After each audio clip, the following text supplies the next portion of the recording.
Live from the BDN Studios, it's Bang and Dang. That's awesome. If you don't like that, then You ain't black.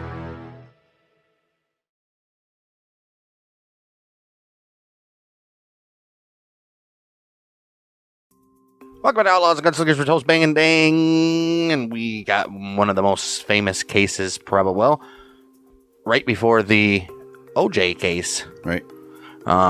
Before.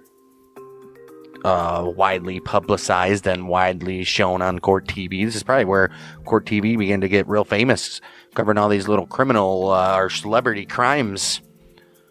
And boy, yeah, this captivated the nation as people. True crime never go away, man. Nope. People love it. Love it. All day long. Court All TV. day They made long. their bones by broadcasting this type of shit. What other channel? HLN. Remember Nancy Grace? That's all she was like a would try to solve like Right. domestic cases and shit of husbands killing people and that type of stuff. They love it. They love this kind of stuff. There's another one that was there back in the day too. I forget what it was called. But nowadays you got ID, Yeah. a million channels of those ones. Netflix literally has a documentary every month about something. So They just got the one murders. the Murdaugh. Murders. Murdaugh.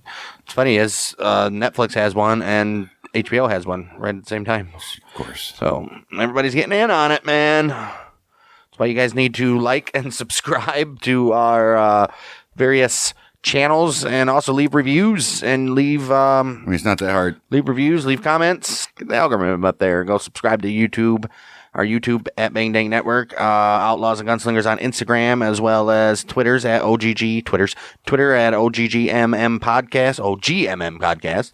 And yeah, leave a review on Spotify or Apple. With that being said, we got the Menendez brothers. Menendez. Famously murdered their family, or their mom and dad, and then went on and like took all their money and spent it like crazy. Mm-hmm. Probably the first thing you shouldn't do, but they did it. Yeah, they're best friends with Mark Jackson. Got a picture with them. Kind of, yeah. Yeah, they killed their mom, Mary Louise, and Jose. Jose, pretty popular guy. They lived in a $4 million mansion, so that tells you how well off this family was, first of all. So, yeah, we'll go through not only the boys' background and growing up, we'll also go through a little bit of the parents as well. And All right. their dad, Jose, born in 1944 to an upper-middle-class family in Havana, Cuba. He was a well-known soccer player who owned... his father, Jose's father, was a well-known soccer player who owned his own accounting firm. Fantastic. His mother was a swimmer who was elected to Cuba Sports Hall of Fame. Fantastic. Jose had two older sisters, Teresita, known as Terry, and Marta. Although the family was not rich, Jose's parents' accomplishments in sports guaranteed them an honored place in Cuban society. I mean, that's all they got. Jose was 5 years younger than Terry and was spoiled and adored by his mother. Obviously, usually how it goes. And the only boy as well. So Right. During 1959-1960, Cuba was undergoing a revolution. Fulgencio Batista was overthrown and Fidel Castro came to power, made radical changes to both the economy and social welfare system of the country.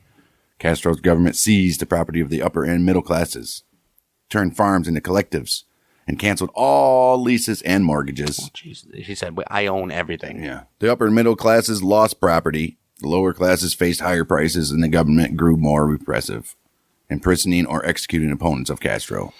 You hear that, lefties? Right. That's what they want, though. 1960, Jose Menendez was 16 years old. After Castro came to power, Jose's parents saw that their lives in Cuba were forever changed. First step they made in their decision to leave Cuba was to send their son to the United States. Jose flew to the U.S. with Terry's fiancée and settled in Hazeltown, Pennsylvania, located between Scranton and Allentown. Oh, jeez. It's weird. Jose arrived penniless and did not speak or understand English, but was determined to succeed in his adopted country. Jose studied diligently in high school and worked part-time to earn spending money. Due to financial hardship, Jose was not able to achieve one of his dreams, which was to attend an Ivy League college. Or that's 95% of Americans, bud. Well, I don't know about that, but He promised himself that someday, somehow, some way, when he had children, they would achieve his dream and graduate from an Ivy League college. Jose won an athletic scholarship in swimming to Southern Illinois University. I ended up going to Southern Illinois. Jose did not like Southern Illinois University and is remembered by classmates as withdrawn and sullen. Jose supported himself financially with his athletic scholarship, but eventually walked away from athletics to concentrate on his studies. Good for you, bud. You can make more money in your studies. There was one person who made Jose feel very good. In more ways than one. Her name was Kitty. Kitty Anderson. Well, Kitty, she was born in 1941, the youngest of 4 children of Charles and May Anderson. Her family lived in Oak Lawn, which was a suburb of South Chicago. Well, rich. During her early childhood, Kitty's family was solidly middle class. Well, never mind then. Her father owned a heating and air conditioning business that did well, and her mother stayed at home to care for Kitty and her 2 older brothers, Milt and Brian, plus Kitty's older sister, Joan. Although the Anderson family appeared to be loving and close, Kitty's father beat her mother, sometimes in front of their children. Charles Anderson also beat his children. Right. Before Kitty entered grammar school, her father left her mother for another woman. In order to support her family, Kitty's mother worked for United Airlines at Midway Airport outside of Chicago. Kitty's parents eventually divorced, and this was the cause of lifelong emotional scars for her. I would assume they would divorce when he left her for another woman. That's not usually the case, though. It's true. She's like, I gotta be better. I just gotta be a better wife. Yeah. Throughout her childhood, Kitty was withdrawn and depressed. She had difficulty forming friendships and did not have many friends in grade school or high school. Kitty's father remarried, continued to live in Oak Lawn. Her mother never remarried, became bitter and depressed by the divorce. Kitty grew up convinced that divorce was the worst thing that could happen in a woman's life. Well, Kitty hated her father and did not have any contact with him for many years after her parents' divorce. All right. Well, in her senior year of high school, Kitty applied to and was accepted by Southern Illinois University. In 1958, her freshman year at college, Kitty began to work in the university's broadcasting department, where she learned to produce dramas for radio and television. Good for her. Kitty gained a great deal of confidence through her participation in these activities. During her senior year in 1962, Kitty had enough confidence to compete in and win the Miss Oak Lawn beauty pageant, sponsored by the VFW. She must have been a looker, huh? Kitty dreamed that after she graduated from college, she would pursue a career in producing and directing commercial radio and television programs in New York City. I didn't know you needed confidence to compete in a beauty pageant. Pretty sure you need looks. You could be pretty and not think you are and not do it, obviously. Right, be pretty and then walk around with an ugly face. Well, you can be pretty and not think you're pretty, so you don't want to do it because you're scared people don't think you're pretty. I guess, whatever. Kitty and Jose met during Kitty's senior year and Jose's freshman.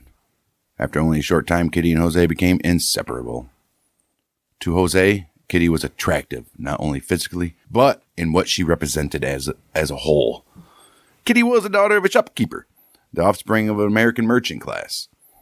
By winning Kitty, Jose was establishing his claim to his new country. Mm-hmm. He took one of their own. Right. Jose fulfilled something for Kitty, too.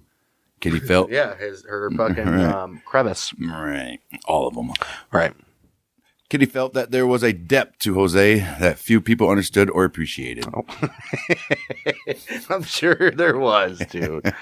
She saw someone who was willing to work hard and overcome hardships. Not someone who was willing to slide by on family connections or money. Well, he couldn't. Like her privileged classmates. Right. Jose told Kitty of his plans to make it big in the business world one day. One day. When Jose and Kitty were seen together around the campus, people would stop and stare. Like, look at that. After all, it was the 60s. Right. They lived in a small, conservative southern Illinois town, and people from different ethnic backgrounds did not mix. It's true. The civil rights movement in America was centered in the South and had yet to reach Carbondale, though. Right. That's what people don't realize, too. North was just as bad, dude. Mm-hmm. Except for they didn't recognize the shit that was going on in the South. There was no such thing. People... Right. My old boss used to live in Pennsylvania when he grew up, so that would have been in the... 40s? 40s. And he was 50s? Like, yeah, we didn't know what was going on. He'd been 20s and the 50s. He was like, yeah, we didn't know what was going on down south. But up north, it was separate everything, and you weren't allowed to basically talk to this or this or that. No blacks or Mexicans, and I was like, damn, dude, that's in Pennsylvania? Crazy stuff. Maybe not in the big cities, obviously, but definitely in a little small towns like these. Yeah, it was a small town. Forget what Kitty was 3 years older than Jose was. Their ages and background differences did not seem to matter to Kitty or Jose. They were determined to spend their lives together. Aw. Good for them. Jose and Kitty's relationship caused problems for both of their families. I can't believe you're dating that filthy Hispanic. Right. Kitty's family was surprised that she would choose a Cuban teenager as her future husband. Jose's family thought that Kitty was beneath their social standing because her parents were divorced. And poor white people. Jose's parents also thought that at age 19, Jose was too young to marry. That's weird. Right. Around the time that Kitty graduated with a Bachelor of Science degree in Communications, Jose and Kitty eloped and were secretly married in 1963. That's what eloped means. Directly attributing to the assassination of JFK. Jeez. After their marriage, Jose and that's Cubans, right? After the marriage, Jose and Kitty moved to New York City. Jose's parents had fled Cuba and his mother in 1961. His father a short time after that. Yeah, they're like, you go first. They had settled in New York City, too. Right. Jose gave up his athletic scholarship at Southern Illinois and transferred to Queens College, City University of New York, while Kitty found a job teaching grade school. Well, so much for your fucking degree in communications. I guess that's what you would do is teach Bachelor with it, of right? Science degree, yeah. During the early years of their marriage, Kitty's dreams of working in broadcasting began to fade. She discarded her plans to obtain a master's degree in order to support Jose in his career. Oh. No, whatever. Yeah. 1967, Jose graduated from Queens College with a CPA degree. He went to work for Coopers & Lybrand, an international accounting firm. Kitty continued to teach grade school at this time. 1969, Jose was sent to Chicago to audit Lynn Container, a client of Coopers and Lybrand. Or Lion Container. Lynn. Yeah, Lion Container. Jose so impressed the management of Lion Container that they asked him to come to work for them as the company's controller. Hey. He went there to investigate them. And they're like, hey, why don't you come join us? That's right. And he's like, all right. Jose was 25 years old at this time.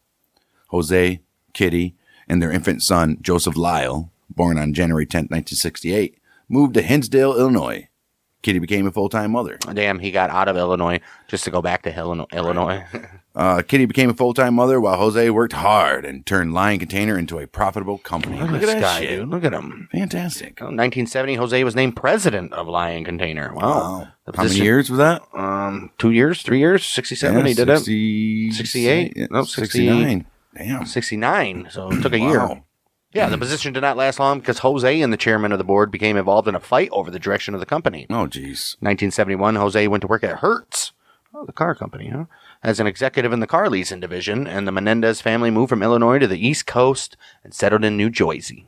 Damn, Hertz has been around that long. Yeah. Oh, shit. Jose's second son, Erik, was born November 27, 1971. In 1973, Jose became Hertz's chief financial officer. Damn, banking, dude. Jose rose through Hertz's ranks, and in 1979, when he was 35, became Hertz's worldwide general manager. Oh, dang. Wow. At Hertz, Jose earned a reputation for abusing subordinates. This reputation would follow him for the remainder of his life. 1980, Jose's career ended at Hertz. Another man was brought in and made president, and Jose was reassigned to the entertainment division of RCA, the company that owned Hertz. Well, geez. At least they kept him around. Okay. Right. I'd rather be in the entertainment division of RCA. You ain't getting all the new TVs and stuff and Right, radios and all that shit. VHS is coming out. Look at that. Nice. He was getting all the new shit. 1981, Jose was assigned to RCA's record division, which was saddled with overpaid aging recording stars. All right. Jose tried to turn the division around by signing the Eurythmics and Jefferson Starship. Yeah, well. Eurythmics, what they sing. Everybody wants to rule the world. They're getting that technical That techno. electronica electric shit. bullshit. Eurythmics. Pop dual mine. Sweet dreams are made of these. Okay. Here comes the rain again. No, love is a stranger. I think that's it. Love is a stranger. I think that's it. Yeah, Maybe. Love is a stranger. RCA, Jose's ethics came under scrutiny again. An example of Jose's questionable ethics was his practice of shipping large quantities of albums to record stores in order to make sales appear larger than what they were. I mean, why would you? As long as they're selling them at the record stores, what does it matter?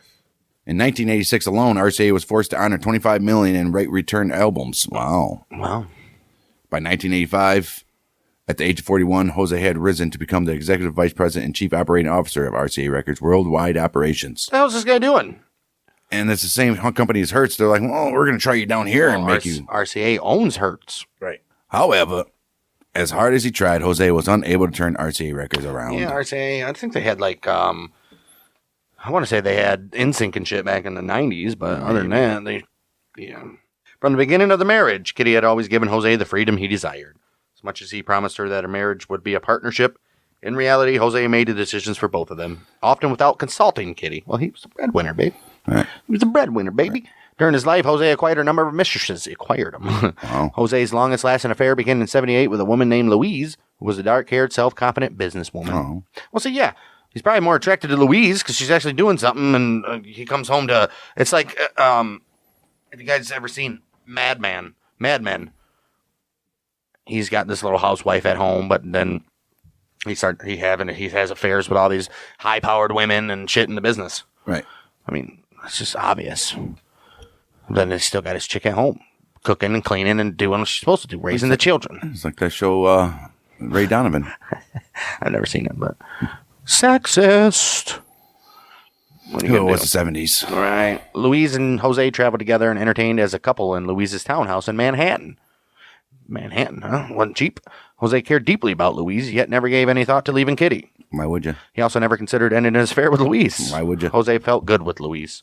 She buoyed his ego. For some time, Kitty was not aware of Jose's indiscretion. Jose was able to soothe Kitty with false yet convincing claims of his faithfulness, but Kitty became suspicious of his behavior. Right. Sooner or later. Man. 1981, Kitty uncovered one of Jose's relationships and walked out of their home for several days. Ooh. She was like, realized, I don't have money. Jose managed to convince her to come back home. More so for the brothers than because he loved her. He was like, come home for the kids. Right. This is according to Jose's brother-in-law. Kitty's brother, obviously. Yeah. Yeah, Kitty's bro. 1986, at the same time that Jose's career at RCA was coming to an end, Kitty found out about Louise. Jose told Kitty about Louise and his other affairs as well. He's like, I gotta come clean now. Sent you know. This sent Kitty into a depressive spiral, and she talked about committing suicide. Oh, all right. Well, through contacts that Jose had made while at RCA, he was able to find a position as the president of Live Entertainment in California. Live was a video distribution and duplication company and was partially owned by Caracol, which is a movie production company best known for producing the Rambo pictures. Okay. Shit. Jose jumped at the chance to become involved in the film business, and that's what his wife wanted to do. Right. And had no problem. What a dick. had no problem uprooting his family and moving them from the East Coast to the West Coast. Right. At the time Jose was brought in to run Live, it had posted a loss of $20 million for 1985. Jose saw another opportunity to turn a struggling company around, but he never did that for RCA. So. Right. Kitty wasn't so positive about this move, though. She had spent the past 16 years building a life outside of her marriage. Kitty had established a network of friends who she cared about, and who in turn cared about her. Jose and Kitty had recently purchased a home in Princeton, New Jersey, that Kitty considered her dream house. Yeah. My forever home. Nevertheless, Jose decided that it would be in Kitty and Eric's best interest to move to California with them. They settled in Calabasas, an upper-middle-class suburb in the northwestern part of San Fernando. Where's Jose? I mean, where's Lyle? Well, Lyle remained beyond in Princeton to attend college. Oh, okay. Well, good for him. Mm-hmm. Jose dedicated himself to raising great sons who would carry out his plans for the future and continue his legacy. Great sons. Because Jose had fought his way up the corporate ladder, he understood that there was an easier and more refined way to reach the top, and he set about training his sons to reach that peak. When the brothers were young, Jose had rules for everything, what they could eat, who they could spend time with, and what they read and thought about. Every hour of every day was to be accounted for. Jose and Kitty did not take into account that they were dealing with young children, nor that they considered that their children could be flawed, or that they themselves might be flawed. Right. Jose's greatest flaw was his viciousness that probably grew out of his insecurity about his ethnicity. I mean, what you can do? Jose relished humiliating Anglo colleagues who made mistakes, yet at the same time he sought acceptance from them through his efforts to transform himself into an American. Obviously. He encouraged business colleagues to call him Joe rather than Jose. Call me Joe, man. Call me Joe. Call me Joe. Americanize me, baby. Call me Joe. Well, you got to get rid of that accent, Joe. Right. The pressures of meeting Jose's demands appeared early on both Lyle and Eric.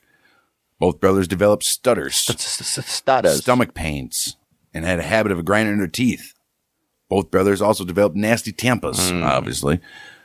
As they grew older, the brothers became drawn to each other for companionship and solidarity in order to face their father's control. Eric grew up a worshiping Lyle. Aww. Eric often told his friends how much he admired his older bro. Eric's friends couldn't understand why.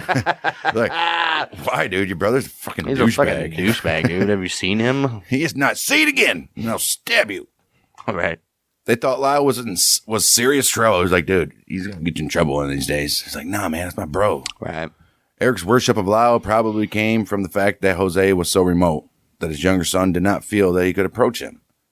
Lyle was approachable, while Jose was an overwhelming presence. He was like, well, I can talk to him. I guess. Can't talk to the other asshole. Right. The brothers' friends would comment that Lyle and Eric were extremely close, but that their personalities were very different. Lyle was described as aloof and witty, while Eric was described as sensitive and quiet. Lyle was also described as having the stronger personality. Beginning when the brothers were in grade school, Jose posed questions about current events at the dinner table. Uh-oh, you don't do that. Right. Occasionally, it's like the scene in Right. American History X. Talking about the Jews and shit. He's like, get the fuck out of my house. Right. It's okay. It's okay. Not. Occasionally, Eric was allowed to answer, but most of the questions fell on Lyle. Of course. As the brothers grew older, the questions became more complex. Jose decided that each brother should select one sport to excel in. Jose encouraged the brothers to pick a sport that didn't require to be members of a team. You want to do it by yourself, baby. Okay. There's only like 2 options for that. Right. He felt that teamwork challenged his authority and called into question the way he was raising his sons. By the time Lyle was 12 and Eric was 9, they had selected tennis. Okay. Pretty gay, but... 1979, the family was living in Pennington, outside of Princeton, New Jersey. Lyle and Eric attended the Princeton Day School, a private school. At the Princeton Day School, both brothers were considered average students. Lyle developed problems academically when he was in the 6th grade. His teacher found out he was not well prepared and did not have the ability to concentrate. Teachers at the Princeton Day School felt that both Lyle and Eric had learning problems, but Jose would not accept that his sons were retards. Right. I would not rate a retard. Right, they're not my words, guys. The teachers noticed that the homework that the brothers turned in was far better than the work completed in class. Oh, which means mommy's doing it. Teachers also noticed that the brothers were immature compared to their classmates. At the age of 14, Lyle was still wet in his bed. Oh, no. And played with stuffed animals. Oh, shit. You're not supposed to play with stuffed animals? Wet in bed. Right. That's a little concerning. There were other signs that Lyle and Eric were headed for serious trouble. 1982, Eric and Lyle were about 12 or 15. Their cousin Diane Vander Molen stayed with the Menendez family for the summer. One night, the 3 cousins began to playfully wrestle. Suddenly, and without warning, Lyle and Eric began to undress Diane. What the hell? Without saying a word, the brothers tied her up and stripped off her shirt. Diane screamed, and the brothers retreated from their attack. The brothers had attacked her like a pack of dogs with no warning. As suddenly as the attack begun, it ended. Around the same time, Diane experienced another attack. This time, she and Lyle were watching TV. Without warning, Lyle struck. He climbed on top of her and began to fondle her breasts. Like the attack that came earlier, she had not enticed Lyle, and the attack ceased as soon as she was able to free herself. This dude just couldn't help it. He was like, titties! Right. And that was her cousin? Yeah. Oh, my. Jeez. What the hell? Lyle's first romance came when he was 15 years old against his cousin. His relationship with his girlfriend, Stacy Feldman, was as innocent and chaste as the previous attacks on his cousin, Diane, had been perverse and sexual. Oh, so he was nice and cordial with her, didn't do anything, caressed her, but then wanted to jump on people. They say most stuff happens in between family members, like cousins and sisters and... Like what? Like raping and stuff? Right. Shit like that. But they're like gentlemen against the real people. Right. Stacy managed the men's varsity... Because, cousins aren't real people. No, not at all. Stacy managed the men's varsity tennis team at the Princeton Day School, and Lyle was the number 1 ranked player on the team. Oh, nice. He excelled in his sport, like his daddy wanted. Right. Their first date was to see Raiders of the Lost Ark. Oh, jeez. I guess. Harrison Ford. Lyle was a huge movie fan, and going to the movies was perhaps the only experience that Lyle was able to enjoy for himself without having it filtered through his parents. Like his dad went to these movies with him, and when there's something came out, he covered his eyes and his ears. All right.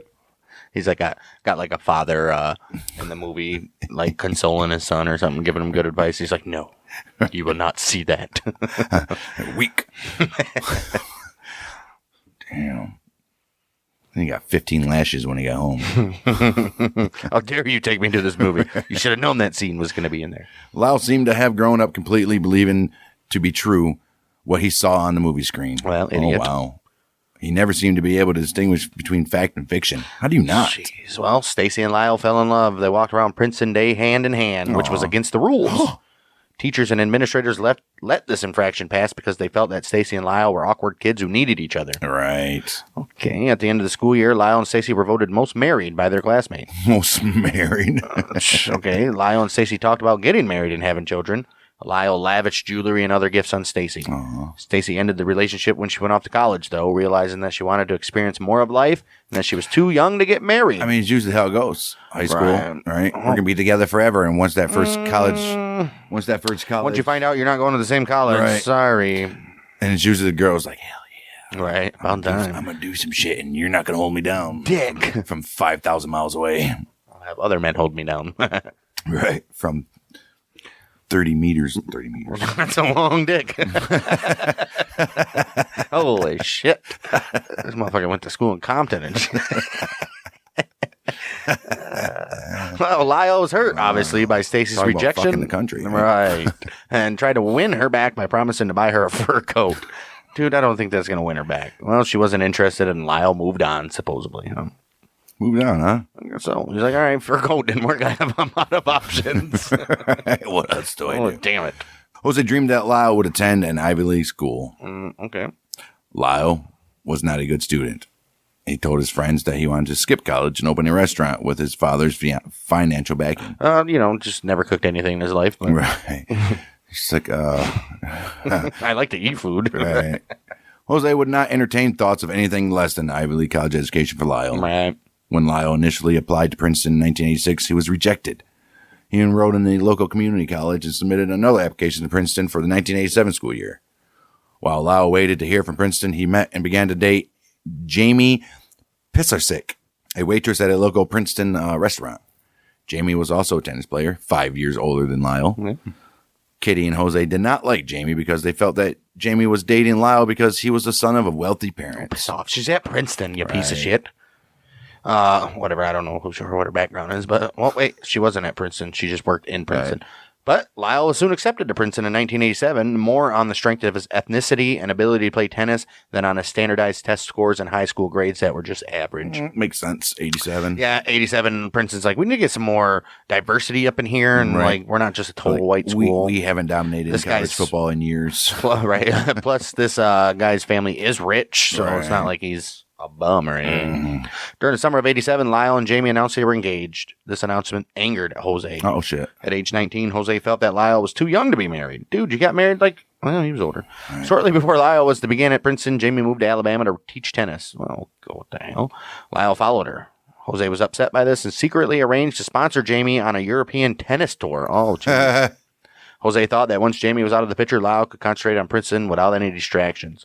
Jose was wrong because Lyle followed Jamie to Europe. Obviously. He said, I will go with you, baby. She's like, Lyle's like, I don't even need to do any of this. You're going on a freaking tournament in Europe. We're going to be rich. I'm going with you. Right. Well, Jamie's like, dude, no. Right. I want to go to Europe by myself. Right. Final admission to Princeton is contingent on each admitted freshman signing a letter promising to obey the honor code. The honor code has been in place at Princeton since 1893. They got these all. I was reading something. You must kill one minority per year. Dude, there's some honor codes on there that are freaking nuts for some of these colleges. Why are you reading them? I don't know. I just happened to come across one for one college the other day. And kind of weird that you came across that. Now we're reading about an honor code. But... Right. Life. And then that turned into purity codes for like the Christian colleges. Oh, dude. You want to talk about the honor codes are bad. The purity codes or whatever it is, the parody. Yeah, you're going to a Christian college, you can't be fucking. No, you can't even like dream about it or look at somebody. Right. Or there's a list of like 150 things, and you're allowed to check off like 6 of them. Ever, or in like 1 year? Ever, while you're in college, then you'll be unpure. Right, it's crazy, dude. And some of the honor code stuff is kind of fucking cultish. But what are you gonna do? Yeah. Lyle signed it probably thinking that any trouble he got himself into could be handled using the way Jose had taught him. Lie, cheat, and steal. but don't get caught. Right? I guess. During his first semester at Princeton, Lyle was accused of plagiarism. Well, not going good. Well, he cheated and lied. And he stole. Oh, shit. And got caught. And he got caught. All four of them. Fucking violated a rule right away, dude. Right. Jeez. Specifically, Lyle was required to complete a laboratory assignment in his Psychology 101 class, a freshman level course. Lyle was accused of copying a lab partner's homework assignment and turning the assignment in as his own work. It happens all the time. You should have changed a couple words, you know, doom, doom, doom, doom, doom, doom. Doom, doom, doom, doom, doom, doom, doom. Right. But you always go to that reference, and he had to pay fucking money to Queen, dude. So that doesn't make sense at all. Right. And the teacher was even like, dude, dude, just because you misspelled the word, just don't make it different. They're still the same words. Right. When Lyle realized how much trouble he was in, he asked Brendan Scott, a priest and a doctoral student, to assist him with his defense. Well, they got a freaking court in Princeton? Lyle told Brendan had to go to some board, right? Right. Lyle, but this dude's not even a lawyer. Hey, doctoral student, assist me. Hey, Father. Right. And then he starts following him. Dr. Father. Other doctor. He's like, all right, I'm willing to take on the case, but we're going to have to do a full-on physical. I was like, all right. No. You physical me. Pull your pants back up. Yeah. That was your problem. No, just keep them down. Lyle told Brendan that he had missed a number of previous assignments in class, and because of this, could not afford to miss another. Okay, yeah. Usually. Right. That's not what happened at all, though, so he lied to him. Again. Well, I guess. What the fuck? During this time, Lyle was traveling back and forth on weekends to California to visit his family. Why in the hell would you do that? Money, that's why. And during the weekend before his psychology lab was due, Lyle had traveled to California and lost his notebook with his notes in the airport. I mean, I guess. Lyle asked his lab partner if he could look at his assignment. The assignment that Lyle handed in resembled Lyle's lab partner so closely that the instructor singled it out and brought it to attention of the campus authorities. This dude flew more than Barbara on blow. Shit. Right. Jose found out about the plagiarism accusation from his sister Terry, in whom Lyle had confided. Oh, you bitch. You dumbass. You Wait, he had a sister? From Jose. Oh, his sister. Right. At first, Jose did not think there would be any serious consequences for Lyle. That's just plagiarism. Right. Joe Biden did it. He's president. Jose sent Lyle a statement to read about ethics before the disciplinary committee. Lyle, as usual, when he was in trouble, tried to cover himself with Jose's protective cloak. But Jose and Lyle underestimated the trouble that Lyle was in. After a 4-hour hearing, the disciplinary committee deliberated for 1 hour. They found Lyle guilty of plagiarism and suspended him for 1 year. Oh, that's not bad. Right. Go to Europe. Right. All right. After learning of the outcome, Jose flew immediately to Princeton for a meeting with Princeton's president. At the meeting, Jose argued that the punishment was unduly harsh and did not fit the crime. Jose argued that this was just one homework assignment and not a large part of Lyle's grade for the class. Man. Plagiarism is a major thing. It's like stealing somebody's mail. The president was unmoved and informed Lyle that he could return to Princeton in 1988 in good standing. He said, you just do your little year, you can come back. You get a year off from school, dude. Whatever. Right. Lyle had come face to face with the hard Princeton and failed Princeton's test. Lyle hated school, rarely participated in campus activities.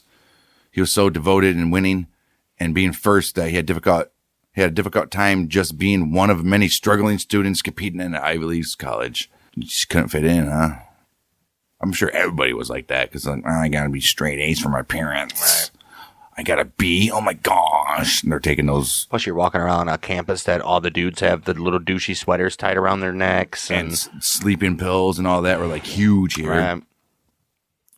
Or not sleeping pills. What were they called? The stay awake pills. I'm so excited. I'm so scared. Ooh, I'm going to quit this show and dance on a pole. Get fucked in the hot tub. No, it was a pool, but yep. Same thing. Although Lyle was humiliated and wanted to transfer to UCLA or University of Pennsylvania, Jose would not hear of it. He goes, I would not hear of it. If you're going to go to UCLA, you're going to Berkeley. During the year that Lyle was out of school, Jose made sure that he was kept busy. Jose was concerned that he was giving his sons too many advantages and creating rich, spoiled brats. Clearly he was. Right. Even with the strictness is growing right. Jose put Lyle to work at Live. Lyle was responsible for reviewing expense reports and looking for ways to improve efficiency and reduce costs. Guess what? Never going back to college because now he's got a job. Right. Lyle was treated like any other employee and had to make an appointment to see Jose. Oh, nice. Fantastic. Even though Lyle's employment at Live was brief, it left a deep and lasting impression on him. He's like, yeah, I'll never work for my fucking dad again. Lyle saw how the atmosphere in the office grew tense when Jose was around, and how Jose berated employees in front of other employees. Lyle told his friends that he was resented at Live because he was the boss's son. Oh, yeah. But clearly they didn't see that he didn't have any special privilege, Yeah, though. but it doesn't matter. You're the boss's son. The anger they got for Jose. I probably took out on them. All right, you piece of shit. Probably looks like his dad, too, so they're like, Damn. The fact was that Lyle was resented at Live, not because he was the boss's son, but because of the lack of effort. Well, that probably had something to do, right? No shit. They're like, man, you know what? You just hate me because my dad is your boss. No, I hate you because you're a fucking lazy ass. You do nothing. You fucking do. You're always in the break room. Right. What are you doing? And we don't even have one. You literally turned my office into the break room. Jeez. Lyle was remembered by those at Live as showing up late and unapologetic for work, ignoring orders, not paying attention, and skipping work entirely on warm days to play tennis. We still had to keep in shape. I mean, he's going back to school. Jose probably said that to the workers. He's like, hey, man. He's going to make something better than you guys. Right? And nasty, arrogant, and That self-centered. little retard is trying to make himself better. Nasty, arrogant, and self-centered was the way some coworkers described Lyle. Finally, one of Jose's associates went to him and complained about it him. only makes sense because he's seen it from his dad his whole life, and how else you going to be? Right. Opposite. One of Jose's associates went to him and complained about Lyle. Jose asked the associate what would he do if Lyle was not the boss's son, and the associate said fire him, so Lyle was fired. Really? Good for you, Jose. When Lyle returned to Princeton in the fall of '88, he continued his relationship with Jamie. Lyle's return to Princeton began badly when he discovered that he was assigned a roommate. Oh, no, poor guy. Oh. Lyle wanted a single bedroom. According to the hall student advisor, when Lyle saw the belongings of the other student in the room, he threw them in the hall. He said, ain't nobody living with me. What a little bitch, dude. Wow, dude. The student advisor said that Lyle had an I'll do what I want, when I want attitude. Jose came to Lyle's defense. He wrote a letter to Princeton requesting a single room for Lyle. Lyle was given a single room and, like the previous year, did not participate in any campus activities.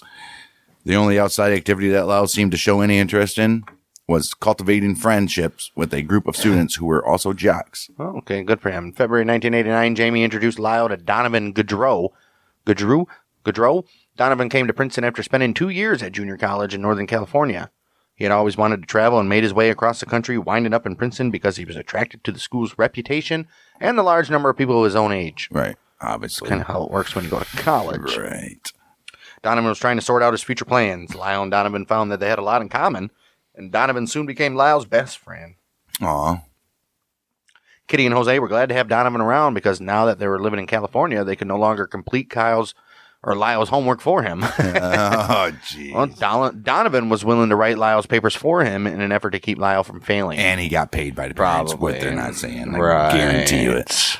During the spring of 1989, Lyle began to date a model named Christy. Christy was 30. Wait, what happened to Jamie? Right. Christy was 30 years old, 9 years older than Lyle. Damn. This relationship upset both Jose and Kitty. Why?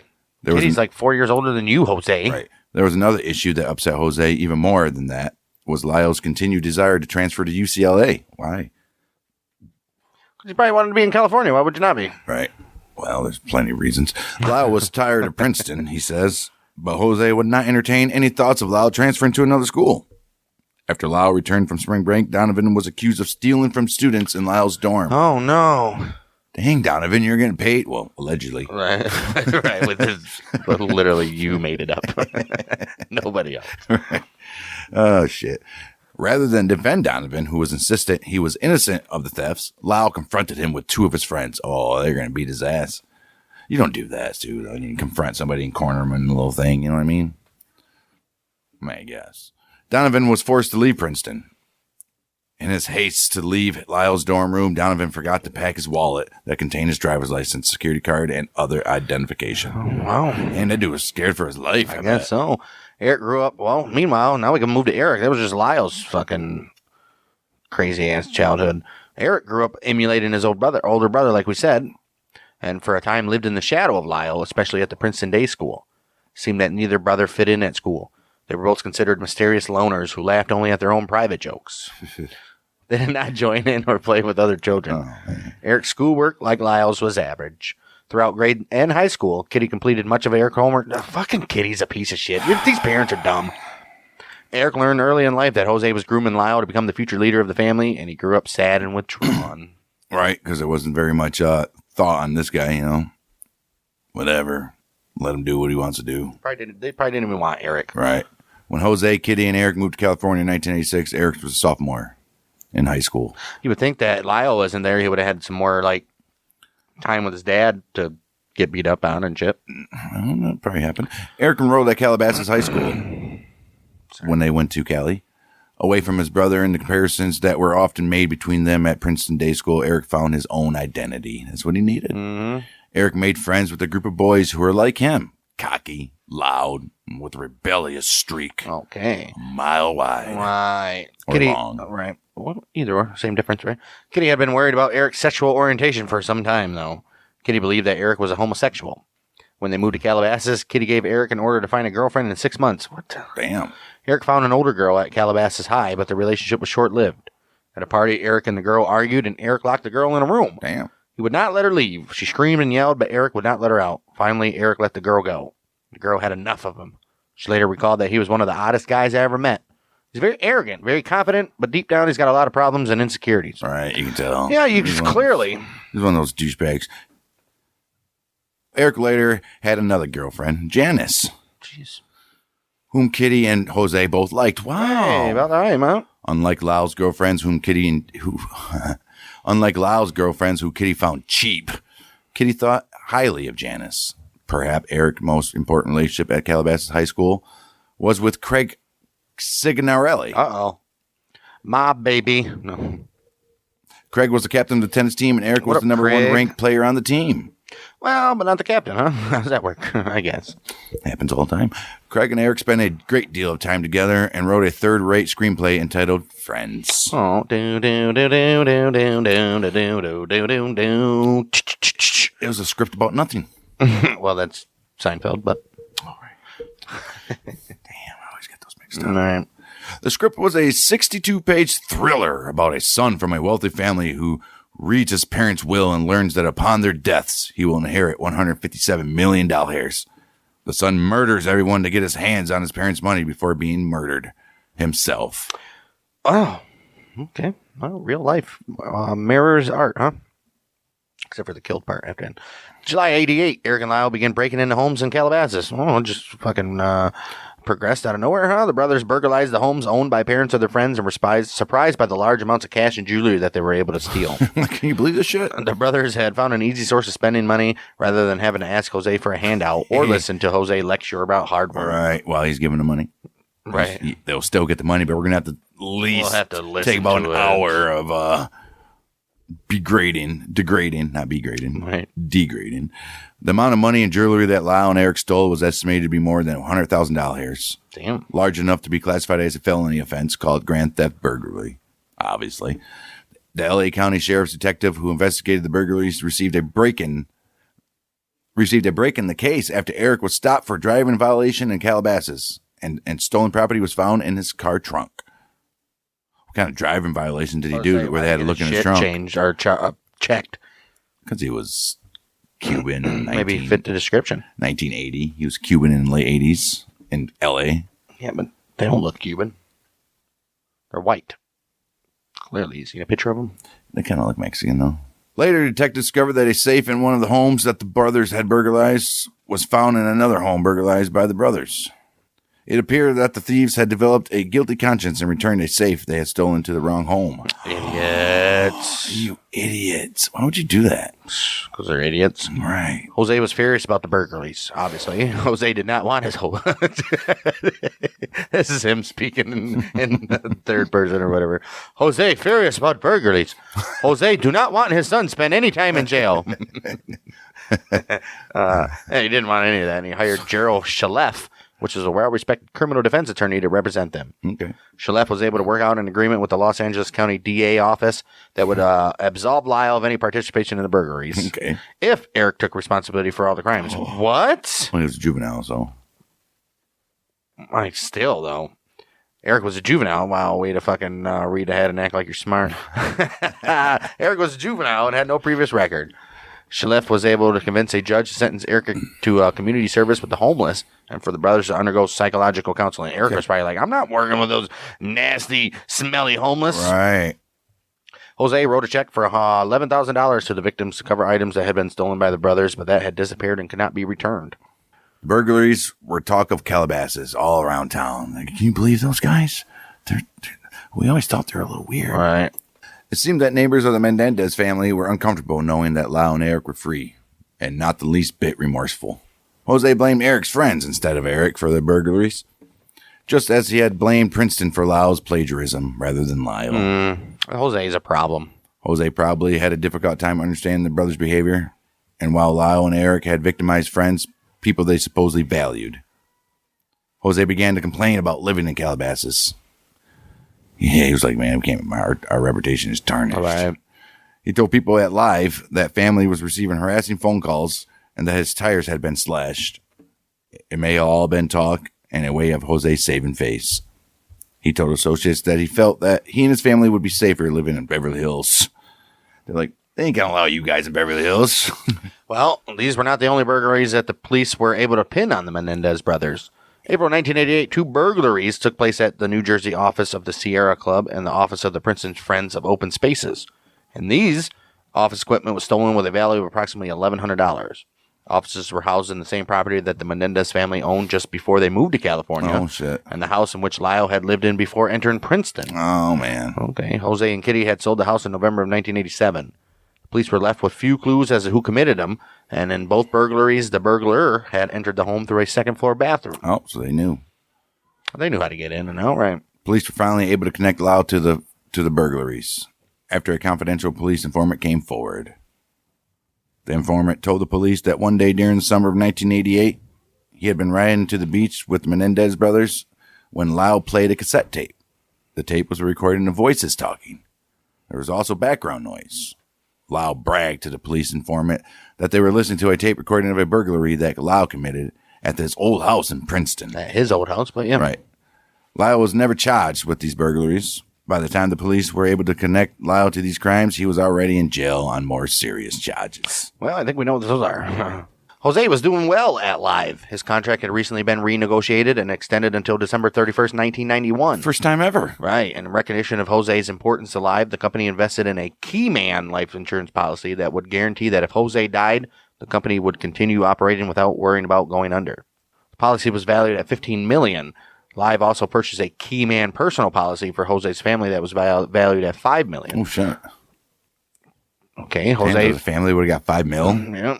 Jose was the named beneficiary as soon as he took a routine physical examination. It was expected that Jose would name Kitty as the beneficiary, which was customary under California community property laws. Really? Well, who else would he leave it to?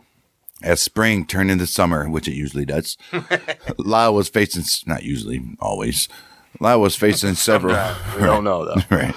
Lyle was facing several major problems. Lyle's girlfriend, Chrissy, told him that she was pregnant. Jose, wow. Lyle's like, dude, I'm young. Chrissy's like, well, my biological clock is ticking, so let's get this done. Right, she's already in her 30s, right? Jose found out and went to see her. Oh, shit. What the fuck is up with the Jose? Maybe he deserves the fucking shotgun blast he gets in the back of the head. Spoiler alert. According to Lyle, Jose intimidated her into having an abortion. Kitty later told one of her friends that Jose... Kitty litter? Kitty litter told. Kitty later told one of her friends that Jose paid Christy $100,000 to have an abortion. Hey, I mean, After paying Christie off, Jose and Kitty demanded that Lyle give her up for good. He was like, hell no, she got $100,000. right? Shit. Doesn't go wherever she's going. Lyle's spring semester report card from Princeton was terrible. His grades were dismal and included one F. Oh, wow. Rest probably E's and D's, I bet. Did they give out E's? I think No. they just went from D's to F's. Right. Well, now it's E's, I think. Right. You don't get an F anymore. Right. I don't think you get any grades. Right. You get satisfactory. S and unsatisfactory. S and U's. So gay. Lyle was on academic probation despite Donovan's assistance with his papers and assignments. According to Carlos Baralt, Jose's brother-in-law, Jose tried to adjust his expectations to meet Lyle's academic performance and try not to put too much pressure on Lyle after all this time finally. Right. He's like, dude, he's right. They were right. This dude's a retard. All he wanted was Lyle to do was pass his freaking classes. Just pass, dude. He's like, Carlos. All Jose literally wants is for him to get a degree from an Ivy League school. He's like, Carlos, am I wrong? All I want is for Lyle to pass his classes. And Carlos is like, yeah, Jose, I'm telling you. I want my sister and you to be happy about your son. Even though Carlos is not Mexican or be happy or Cuban. Won't you be happy about your son, Carlos? My name's Carlos. Okay. Academic probation was not the only problem Lyle was having at Princeton. Shortly after he came home, Jose and Kitty were notified by mail that Princeton was placing Lyle on disciplinary probation after some pool tables in his residence hall were damaged during a party he'd thrown. Oh, wow. I mean, what are you going to do? Right. Lyle tried to place the blame for his being placed on disciplinary probation on his friends. Of course he did. This wasn't the end of Lyle's problems. He was about to be convicted of murder, but his New Jersey driver's license was suspended. Oh, man. Lyle had also caused the family's privileges at their country club in Princeton to be suspended as well. What the hell? He and Donovan took a nighttime golf cart ride across the club's greens that caused a large amount of damage. Jose made full restitution to the company, or to the country club. Which was thousands of dollars, I will guarantee you that. Probably.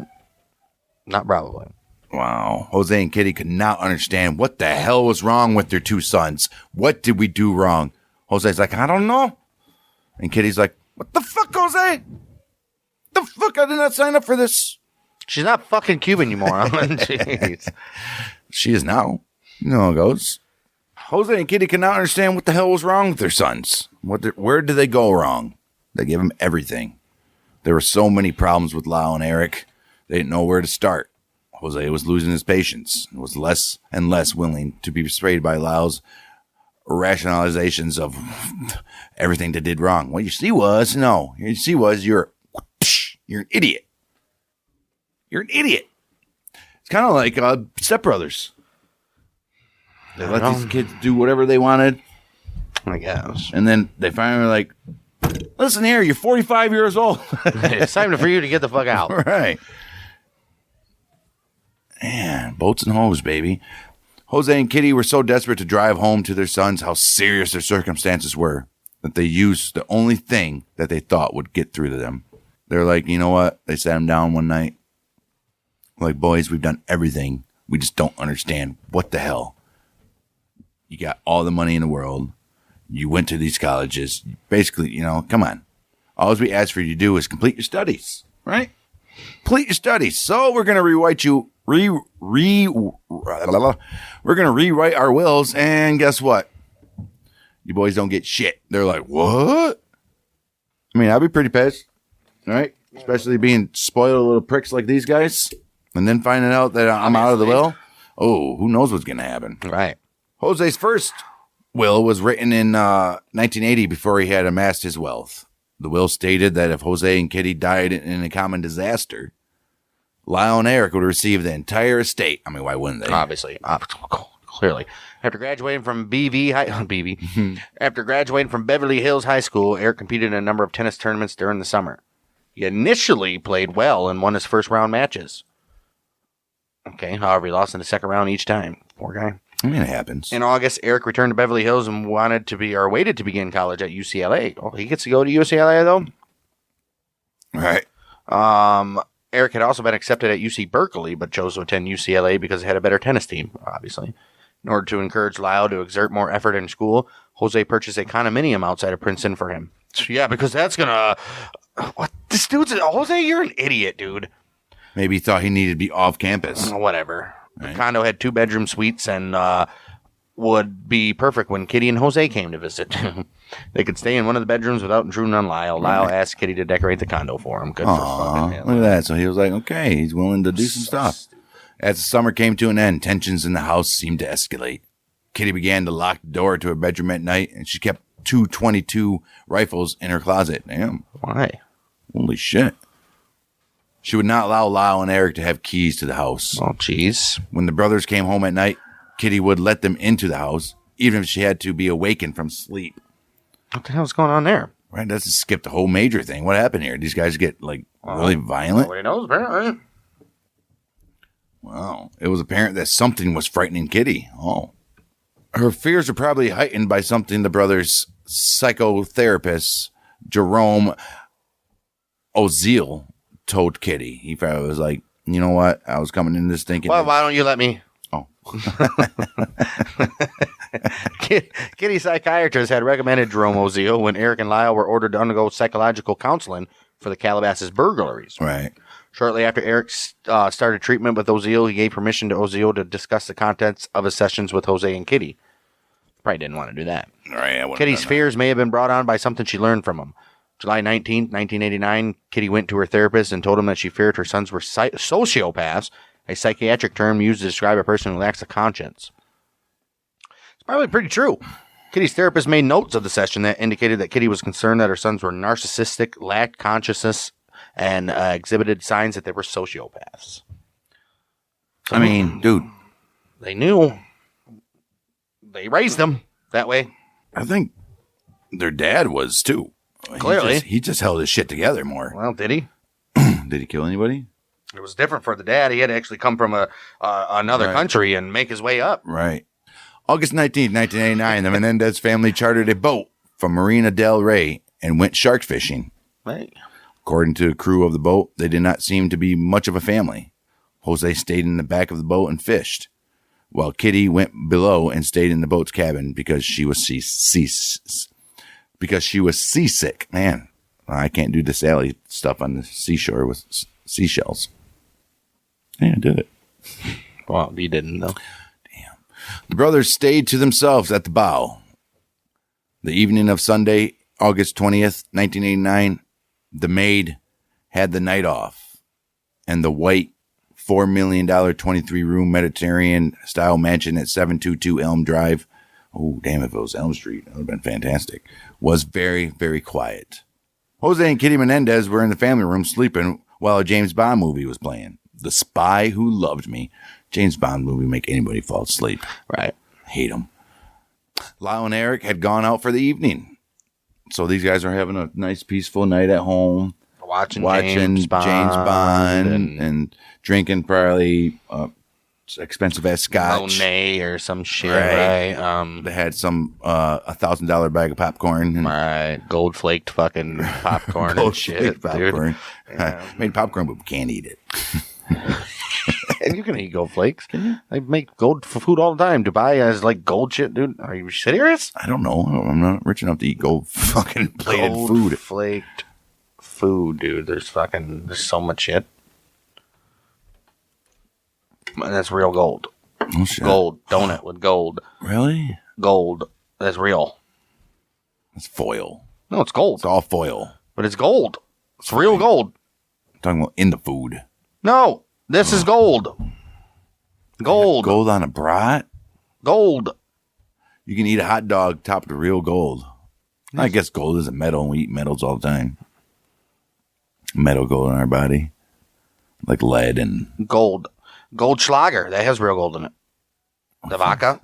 That has little gold flakes. That's real gold. Oh, that's fucking stupid. Well, with that, we planned on only doing a two-parter, but we're already on an hour and 38 minutes in. It's probably going to be about an hour 20 for this episode. It's probably going to be more of a three-parter because coming up on part 2, we are about to go over the murder. What happened and up to the brothers spending all the shit ton of money after the parents died. And, Crazy. And playing it off like they didn't have nothing to do, and then we'll go into the investigation, and finally the brothers being accused of and ultimately caught or brought to trial, which will the whole trial, and there's like two trials that we're going to cover in our last episode, so that this turned into a 3-parter somehow. The Menendez brothers. These kids were messed up. Dude, Jose more than anybody caused all of this, Jose, to be honest with you. Yes. Jose. He's you're right. Like I said, if he was like a drug lord or something. Anything that happened, I'm going to fly across country to talk to Princeton. My son doesn't want to live in a dorm with anybody else. I'm going to call and get him his own dorm room. If he didn't go into business and instead he went into like the drug stuff, dude, it would have been even worse because these guys would have been like murderers. But before this, you know what I mean? It would have been like the Corleones. Right. But even worse. Both sons, you know. But even worse. Sonny. Right. Right. Even worse. Man. Yeah, but Jose definitely the cause of what his son's Jose was a dumb turned into. He was a prick. For sure. He was a prick. He was a prick, but also at the same time, I want my sons to do this, but at the same time, I'm going to bail them out for everything they've ever done. Just like a crime family. Just like a crime family. Sad, dude. Wow. And Kitty's a fucking idiot too. Right. Dumbass. Well, she was a wife of a criminal. They were doing their homework for them. I mean, come on. And you wonder why these kids, and then she's like, I'm so upset and I'm scared at what their psychotherapist told me. No. I'm literally the cause of why they are like this. You know what the shitty part is? He didn't get into Princeton the first time. That's because of her. So her self-esteem is going down. It's like, damn, I'm stupid. I wouldn't be able to get into Princeton. Right, dude. Wow. Wow. We're only a third into this episode. We haven't even got to the actual trial of where the real shit comes out. Oh, my. And yeah, there's so much more messed up stuff in this case, but that's going to be next week's episode. And this turned into a 3-parter. Look at this shit. For all of you guys listening right now on the free version, the podcast version, we are currently recording this on video and audio, obviously, no ads. And you will get this episode at least 2 days early of the free version. So, and at least, yeah, right. At least 2 days early. And so, if you guys like video podcasts and you want to get your shit early, and you don't like all these ads that are, because this is an hour, 20 minutes at least, so you know there's going to be at least 10 ads in this. So, how many times can we say at least? At least. So at least go sign up to patreon.com/bangdang, and you get this show, Battles of the American Civil War, plus This Week in Sports History, all ad-free, all early, and all in video from now on. So there's that. Go subscribe to our YouTube, Bang Dang Network, and Instagram, Outlaws and Gunslingers, Twitter at OGGMM, I can't say, why I say OGG, OGMM Podcast. And yeah, leave a review. And if you don't bring your ears back to this podcast. Leave a review and a star rating, whatever you guys want to do. Give it 1 star. Even if it's bad, I don't care. Give us a star and say that we're idiots. Go check us out. Just leave a review. Let's get this algorithm going. We should be higher than what we are. There's no such thing as bad publicity. So with that, we'll be back next week with the details of the murder and the lavish lifestyles and the investigation coming up. That'll be next week. So we'll be back. We might even do a reenactment. Well, I'll show you how. I'll demonstrate on Dang how both of the parents were shot. So we'll be back then. We are the Mother Michiganders with Bang Dang.